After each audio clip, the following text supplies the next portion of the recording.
So I have some bad news for you. I'll take the good news first. Didn't say I had any of that. You can't share bad news without good news. You Can't got to I? do both. Oh, It's common courtesy. okay. I have bad news, good news. You're getting the bad news first. That's fair. I'll take it. Bad news is it is now July the 2nd, 2026. The bad news is that you are already behind when it comes to getting into the budget of your clients for 2027. Yeah, you think? I do think. What's the good news? Good news is if you act fast, there's still some time. Something that can be done. So this concept of budget season is interesting, and I find one that a lot of consultants intuitively can understand, especially if they've been part of budget planning cycles in corporate, but for some reason completely forget about when they go off on their own and become consultants. And it's this phenomenon of, in a corporate setting, there's a budget planning cycle and process, and that process happens in advance of the upcoming year. So if we assume a December 31st year end, and I believe 70 to 80% of US companies have a calendar year end, so there's exceptions to that, but we're assuming for the intents and purposes of this episode, a December 31st calendar year end. The budget planning process runs, I was going to say kind of July, August to November, but now you're telling me we're late. Well, some everyone's on folks start vacation. before July. Yeah, What's I that? think what starts to happen is, and this is what you're speaking, right? Like there's generally this long drawn out budgeting process, right? This sort of cadence that happens from beginning to end. And I'm not at all saying that the process is done, but what I am saying is that people are being forced to think now about how to spend their money next year. And so the philosophical decisions are being made at this moment, and in pretty short order, they're going to be turned into real decisions. Yeah, and it's kind of funny to me, like, if you look at the way that most consultants sell, it's almost like they perceive their service to be an impulse decision. Yeah. Like, oh, I sent a bunch of outreach messages and nobody bought anything. Well, you're not a chocolate bar, right? Like you're not some low value impulse decision with few consequences. You're a hopefully expensive, consequential, significant decision. Mm-hmm. And so your average corporate buyer, when we say corporate, I don't just mean big corporate, I mean mid-market too. Sure, small business planning cycles are a little more fluid, fine. But your typical buyer is going to have a planning process where they allocate resources for the coming year. And the opportunity that, frankly, most consultants miss is it is easier to get written into a budget than it is to fight for funds after the budget's already been allocated. So right now we're in officially the start of Q3 at the time of the release of this episode. Q3 and maybe the earlier part of Q4 is really where, to your point, those philosophical decisions are being made. Here's the direction we're heading in. Here are the goals we have for next year. Here are the plans that we have. Here's what we want to accomplish. And prior year budgets are also being reviewed, et cetera. And some key directional decisions are being made. And so now you have this opportunity to get in front of the right person, not to close the deal tomorrow. Could happen, but more materially, to have a bigger conversation about where they're headed and to see if there's a fit. And if so, get written into that budget versus come back to them in January or February or March, funds have been allocated, and the objection you're going to get is, this is great, they don't have the money. Not and that can't be overcome, but yeah, a lot easier to get written in to begin with. For sure. And I would argue that the closer you get to that time where the budget is finalized, the harder it gets, right? Because people have started thinking philosophically about where they want to go now. In a couple of months, they'll have, turned that into the bare bones of working budget. And the the more work they've done, the more thinking they've done, the farther down that path they've gone, the more difficult it is to get yourself added to the list. And what that means, if you want to hear more bad news, is that summer isn't just dead time where nothing happens. And that can be a really tempting way to look at things, right? Because don't we all want to just chill for a couple of months? But the reality is that, again, this is when the thinking is happening, right? This is when people are starting to ease their way into that process. This is when they just received the bucket of templates, from their senior leadership. So it's about, and this is not different than what we talk about all the time. It just becomes more urgent now. But it's about recognizing that those decisions take time, that there is an approval process, that people can't just do what they want to do when they want to do it just because you had a great solution. But there's a methodical, pathway to continue to follow. Yeah. It's interesting. Like if I ask a room full of professional salespeople, if I ask them, where does the work begin when it comes to hitting your revenue numbers? Mm-hmm. If you're a professional salesperson, which you're not, but this is the fictitious scenario. I'm talking to a room of professional salespeople and they have a particular quarterly goal, right? And I ask them, like, where does the work begin in hitting that revenue target that you have for the month or for the quarter? They will say it happens in the prospecting stage. Like, pipeline is built in advance of the period, right? So if I'm heading into Q3, my Q3 pipeline was built when? Q2, Q1, etc. I.e., no self-respecting professional salesperson is heading into Q3 with zero pipeline and expecting to hit their revenue goals. Consultants do this all the time, right? We just think that somehow magically I've got revenue to earn in Q3 and Q4 of this year, and somehow magically that revenue is going to show up exactly when I need it without any effort or nurturing or proactive effort on my part. And I think one of the key messages I want folks to take away from this conversation today about budget season is you can't really be too prepared here, right? We're thinking about 2027, which mm-hmm. to some people, just the notion that we're talking about 2027 is crazy. Yeah. And that's a problem. Like even if you haven't hit your revenue goals for this year and you've got ground to make up in Q3 and Q4, that can be true. That's true for us. We're not done. We still have revenue to earn. And at the same time, unless you want 2027 to be a bad repeat of 2026, you have to be thinking ahead about pipeline in 2027 and this budget season window, which is a finite window. And the parameters of when it begins and ends are going to vary by market and size of client and organization, et cetera. But to your point, it's a finite window. And when it closes, it is materially harder to get written in. So in a really significant way, you could set up your 2027 to be fantastic now,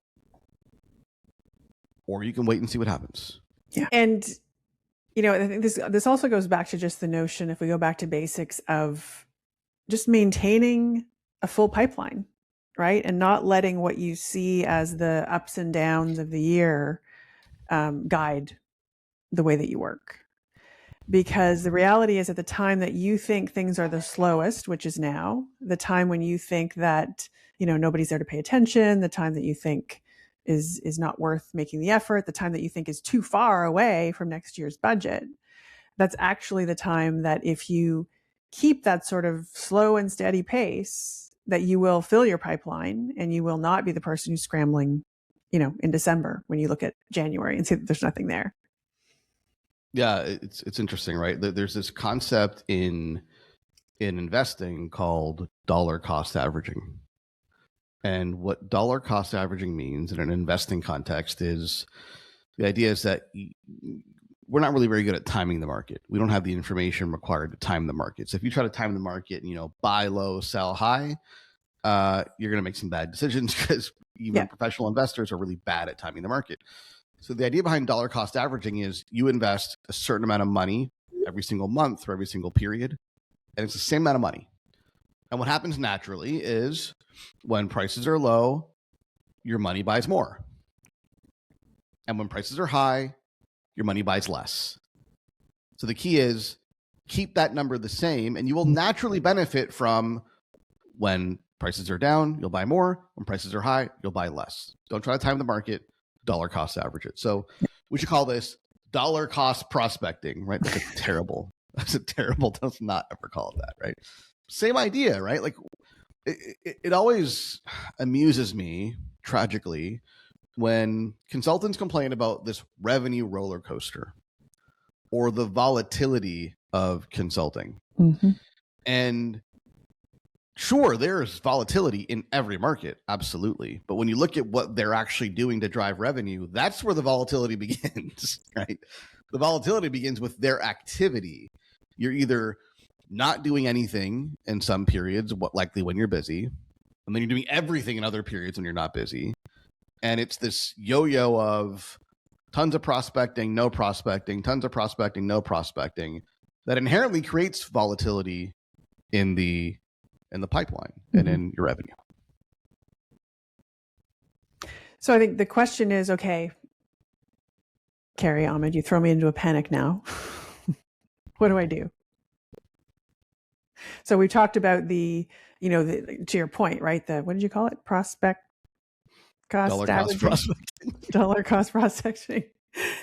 So there's your long-term exercise, right? To just do the work day after day, week after week, month after month, and that will get you there.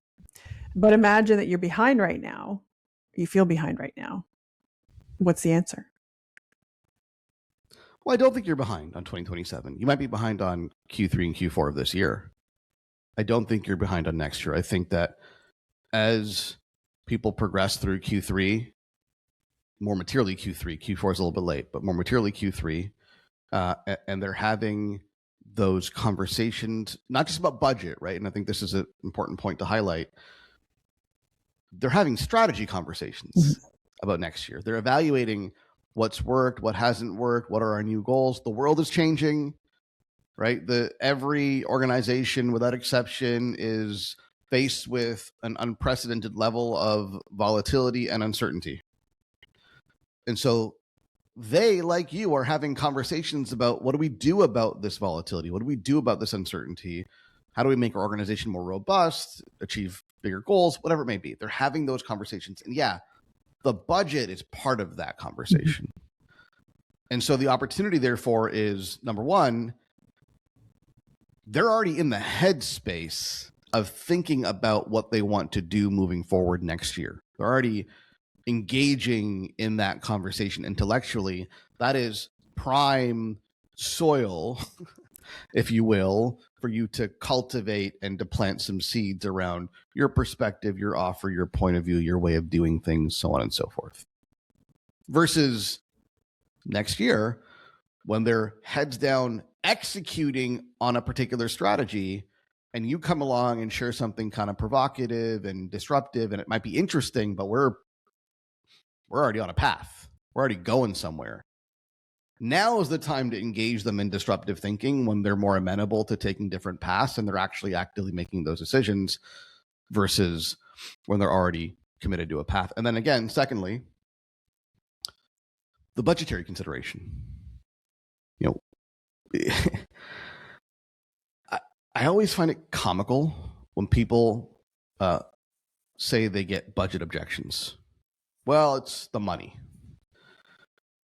Let me tell you right now, it is never the money, especially in a corporate setting where, like, unless you're selling to very small businesses where the corporate bank account is very closely tied to the founder owner's bank account, like any significant size company in which that's not going to be the case, they're not paying out of pocket. They're not paying you from their rent or mortgage or grocery money, right? They're not pulling out of their kids' college fund.